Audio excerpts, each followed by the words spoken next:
में आया खामनेई का Ismail number 2। Quds force chief लेगा हानिया का बदला।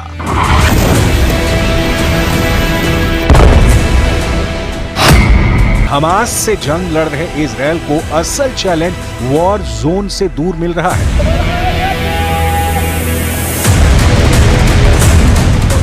नेतन्याहू को टक्कर देने वाला कोई और नहीं, ईरान के सुप्रीम लीडर अली खामनेई, जिन्होंने अपने कमांडर इस्माइल नंबर 2 को इजरायल से बदला लेने का बीड़ा सौंप दिया है।